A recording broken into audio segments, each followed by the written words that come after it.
Hello, and welcome back to the Buzz with Bernadette.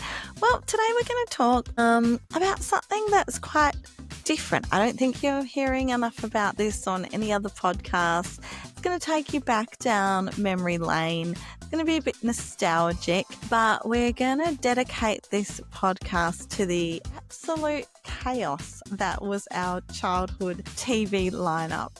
These shows were entertaining, iconic, but some of them were so unhinged. And honestly, I don't know how they made it to air or how our parents just let us watch these shows, to be honest. So, I remember like in my childhood, parents were busy being social with our aunties, our uncles. They were playing games of cards. They were having the occasional cigarette. They were, just living life while us kids were left to fend for ourselves. We could just run around, play with our cousins, watch whatever we wanted to watch on TV, play hide and seek, until it was time to go to bed. So that's my memory of my childhood, and I loved every bit of it. So anyway, we're going to start talking about these crazy shows that made it to TV back in the day.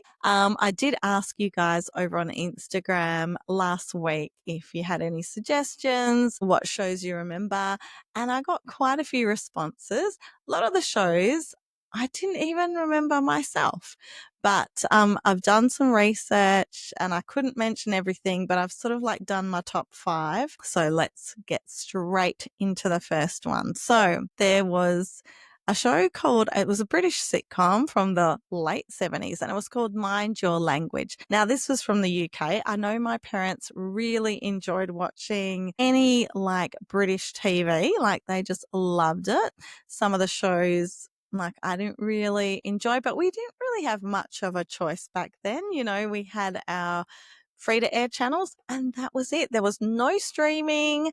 There was nothing. There was no Netflix back then. So we just had to learn to love what we got, really. So the British sitcom was set in the late 70s and it was set in an adult education classroom with students learning English. So, it sounds innocent enough, right? But no. Each student was from a different country and each was basically a walking stereotype, right? So you had the loud Italian guy, the very proper Japanese woman, the angry German, the Indian man who couldn't say anything without it being a punchline. It was like the writers took one look at the globe and said, let's offend everyone equally. Which I just don't think would work today. Here's the thing, the show was hugely popular. It had millions of people watching it, but today, not so sure. It would be cancelled for sure halfway through the pilot. I am certain of that. So it's cringy now, it's outdated, and it is a prime example of how different the comedy barometer is. But still back then we thought it was just harmless fun. But it really shows how far we've come in understanding race representation and more of a respectful comedy now. So yes, so there's one. I would be interested actually to see if you could watch any reruns of any of these shows. Might be worth looking into and doing a little bit of Google research. Now, I'm going to take you to the next show, which is one that I definitely grew up with. My parents would always be laughing. It did have it had many inappropriate moments. And sometimes my parents were like, look away, look away. But of course, no, we wanted to see what was going on. And that is Benny Hill, another British comedy. Now, Benny Hill was an absolute British icon, but yeah, so his whole thing was like slapstick. He would be chasing women around in lingerie, laughing at his own very cheeky jokes. Yeah, I think today, if I saw an episode today, it would be like, wait, what? Why is he chasing women around for a start? And why is the music like that? But yeah, and the music I think was one of the things that made you react the way you reacted because it just made it funnier than it probably was. To be fair, like Benny was considered a comedy genius in his time, but now I think, yeah, he would probably be trending on Twitter with a like cancel Benny hashtag. There was zero boundaries with him. Women were basically like props. Yeah, he had many jokes full of innuendos. And I think if Gen Z watched it today, they'd just stare in horror and ask, is this what the olden days were like? Oh my God, I can't even believe that we thought that was so hilarious, like you think back now and you're just like, wow, times have changed a lot. Okay, I'm going to go straight into number 3, and that is, are you being served? I don't know why all of these are British, but yeah, they were just, we had a lot of British comedy, a lot of British shows on air back in the day. So, but this one is a classic. Now, this was set in a department store full of very camp characters and so much innuendo. So much innuendo. Many are coming to my mind straight away. Not sure if I can mention them, but it was like watching a live action like naughty joke book. You had Mr. Humphreys, the very flamboyant sales assistant. Every time he was on, like he just stole the scene. Every line that they delivered had a double meaning to it. It was so cheeky. And somehow it aired during dinner time. So, we would be watching these shows, and I'm sure it was just one of those things that, like the parents got the joke, but the kids, like, it probably just went over our heads. But I just always remember mum and dad just really laughing to that show. But let's just take a look why that wouldn't work today. For starters, it made like being gay the punchline. And not in a cruel way, but definitely in a way that leaned into a stereotype. The female staff were objectified. Okay, you had the young, pretty blonde, and then you had the older, more mature lady who was also blonde. Then you had the power dynamics. The boss was very handsy.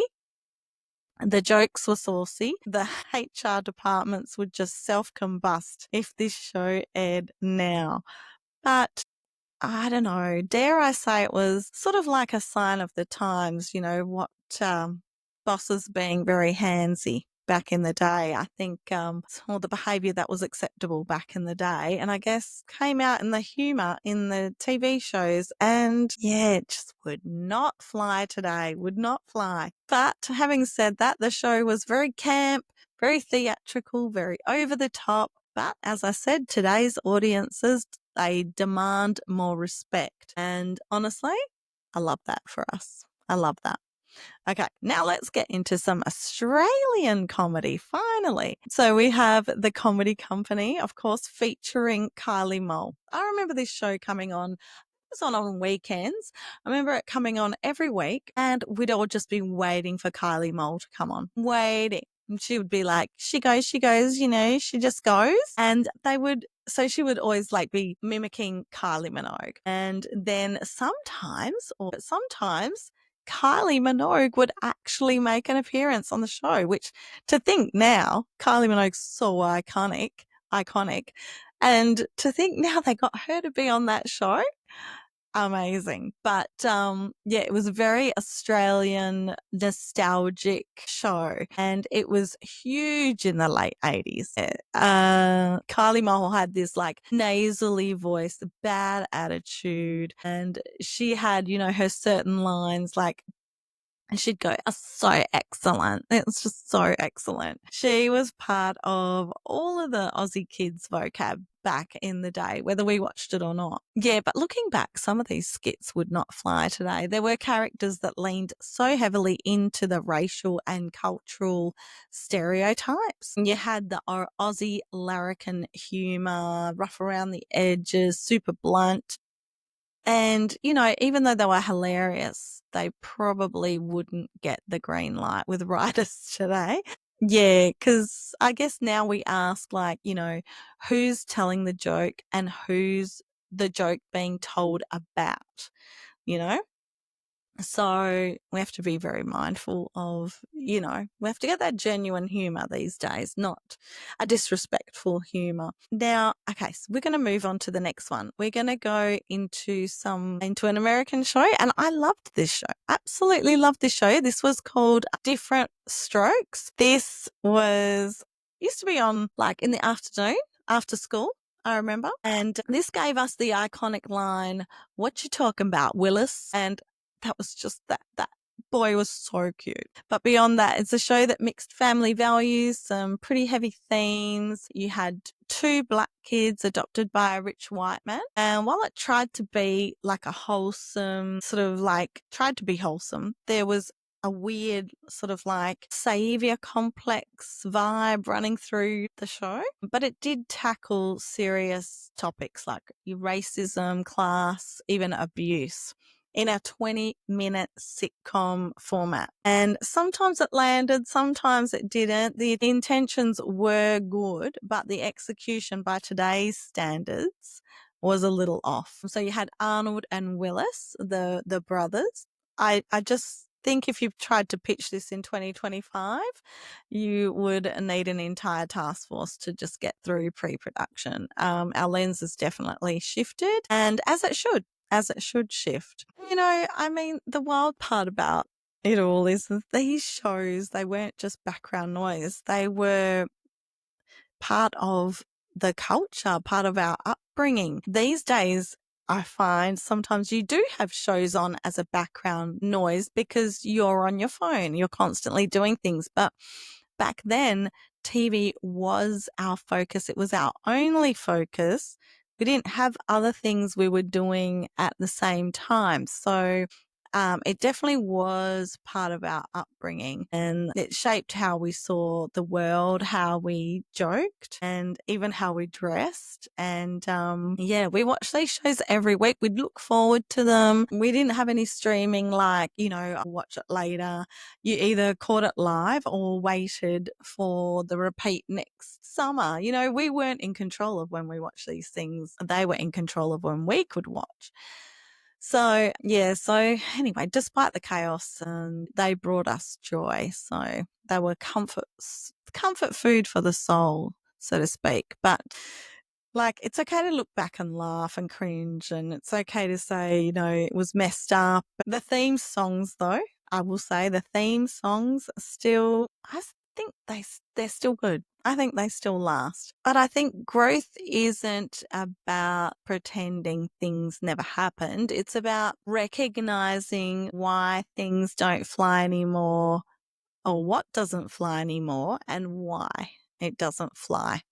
And I think we've still got to hold space for the memories that the show created for us, and obviously we make way for the new stuff and the new attitudes and the new way to look at things and the respectful way to look at things. But to all these shows, Benny Hill, Mind Your Language, Are You Being Served, Comedy Company, Different Strokes, love remembering the good times. But, you had your moments, you wouldn't fly now, and that's okay. And that is okay. So that's going to wrap up the nostalgic little deep dive.